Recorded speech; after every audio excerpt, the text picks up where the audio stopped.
Assalomu alaykum, tez poz obunachilari. Bugun yangilikni boshlaganmiz. Ya'ni budjetni skidkani boshladik. Hammamiz bilamiz, o'zimiz do'konimizda notebookimiz bo'lishi. Shu notebookingiz bilan kelsangiz, biz sizga dasturni va 3 ta komplektni o'rnatib beramiz. Narxlari esa oxirida aytib boraman. Videoni kuzatib boring. Ishlash jarayonlarini ham ko'rsatib boraman. Printerimizni tushuntirib boramiz. Printerimizga nakleyka chiqadi, tovarlar, narxlar bo'lmasa, senikini chiqarib beradi. Ishlash jarayonini ko'ramiz. Ko'ryapsizlarmi kachchasini? Shu tovarlaringizni narxini yopishtirib qo'yasiz. Xohlasangiz vitrinaga, xohlasangiz o'ziga yopishtirib qo'ysangiz ham bo'ladi. Xo'p, endi skanerga kelsak, skanerimiz zo'r. Birda ko'rayotganimiz zaryadkalar Type-C juda tez ishlaydi. Bu nima vazifa bajaradi? Tovarlarni shtrix kodini urish uchun hozir tekshirib boramiz. Yoqib oldik. Ko'ryapsiz. Nechta ursak, tovar skanerini chiqarib beradi.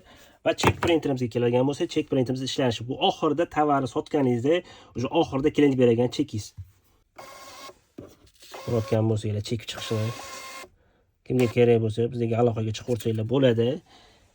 Общий komplektatsiyasi shu barkod sennik chiqaradigan printer, sennik va check printer oxirida shu va programmasi siz bizga notebookingizni olib kelib bersangiz, shu dasturlarni bilan shu hamma komplekt o'rnatib beramiz. Narxlari esa $225 qilib beramiz. Kimga kerak bo'lsa, pastda telefon raqamlarimizni qoldiramiz, aloqaga chiqaverishingiz mumkin. Hammaga rahmat.